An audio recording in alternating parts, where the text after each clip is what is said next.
Washington is going to be an all-star who's going to work hard to represent the people, not only of Bexar County, but in one of the largest, if not the largest, congressional districts in the United States of America. Gina, please.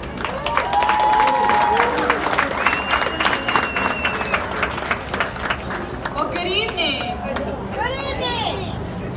Congressman, I want to thank you. You know, in the military, on day one, you recognize that a leader's #1 job is to develop more leaders. And that's exactly what Representative Castro is doing by bringing us up here, highlighting us, and allowing us to share our message with you and what we look forward to doing for our constituents. So what I'd like to do is spend just a little bit of time talking about my why. Why am I running for this office? Why this moment in time? And what I look forward to doing to bring to the good people of Texas's 23rd Congressional District. So my story starts 40 years ago. 40 years ago, my mother came to this country. My mother graduated from the #1 university in the Philippines, but she came here chasing the American dream. And many of the comments that Representative Castro echoed, that was what she knew of this country. If you come here, if you work hard, and you apply yourself, the sky's the limit.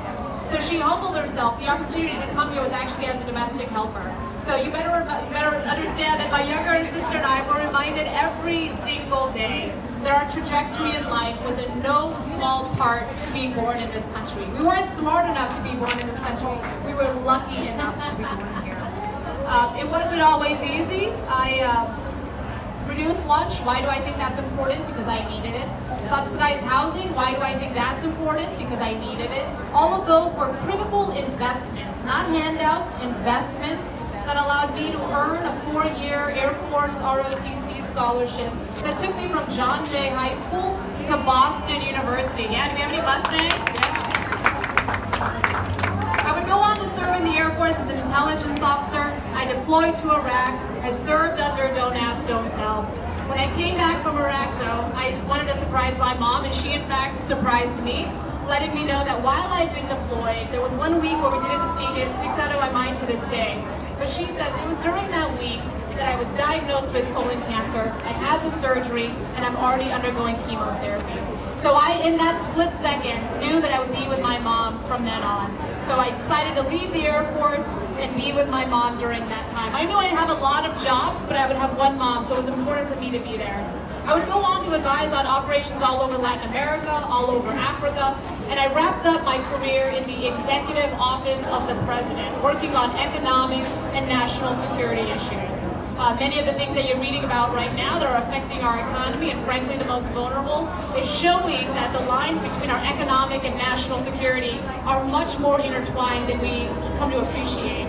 I'd have to pinch myself, though, every time I walked into the executive office, because I know that there are not a lot of kids that go from reduced lunch to executive office of the president. That doesn't just happen. My country, my community invested in me. And so I knew that I would have to step up and serve my country again, and this time protecting, again, the community that I grew up in. Because I have served in countries where women and minorities are targeted. I have served in countries where government's disregard for conflict of interest has hollowed out these countries. And I've seen what happens in good countries when people don't step up, when institutions are under attack. So I thought I would come back, represent my community, because not only have I had those experiences, but again, I went to John Jay High School. You start with 900 kids, only 500 graduate. So the kind of community that would serve to suffer the most under misguided domestic policies. And I talk a lot about opportunities, because I think fundamentally, regardless of what committee you sit on, what committee you chair, a member of Congress does 3 things. They create opportunities, they protect opportunities, or they erase opportunities. They do that with their voting record, they do that with their record of silence. And you and I are seeing every single day that that silence can be just as dangerous as that voting.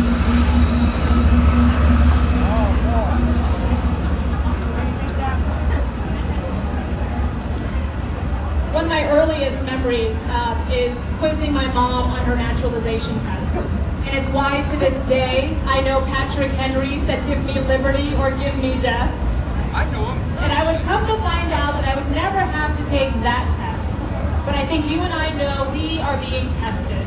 We're being tested as Texans, we're being tested as Americans. What kind of country are we? What kind of country do we owe the next generation of Americans? We're answering those questions right now. For me, that meant stepping up to protect the opportunities that allowed me to grow up healthy, get an education, and serve my country.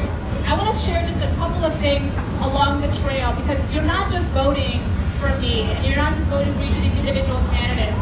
I think you're voting for a set of values. So I want to share some of the things that I've heard, in a year plus now since I've been running for this office.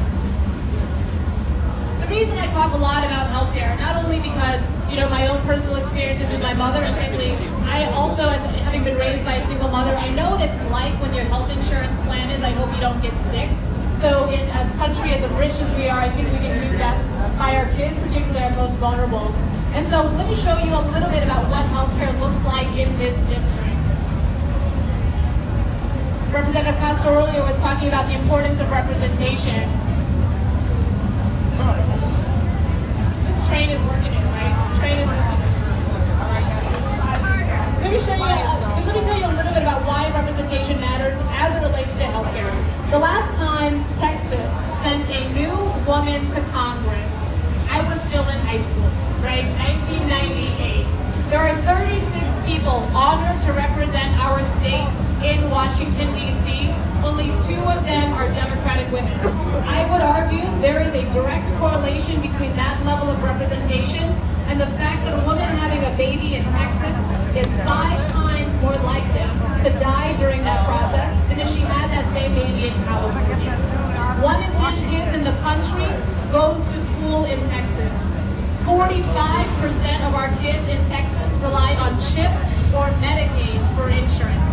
So our state has an outsized effect on the direction of the ability of our young people to compete for the next generation of employment, not only academically, but also from a purely health standpoint. That's why it's so important that when we think about November, it's not just Gina Ortiz Jones on the ballot. Healthcare is on the ballot. Safer gun laws are on the ballot. Adequate care for our veterans is on the ballot. So thank you so much. I look forward to representing this wonderful, wonderful district. And I think in November, when I think of this position, I think we really need folks that understand that representative is both the title and the function.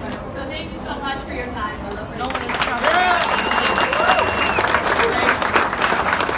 Thank you, Gina. Let's help her win. Now, we're a little bit outside the 23rd district right now.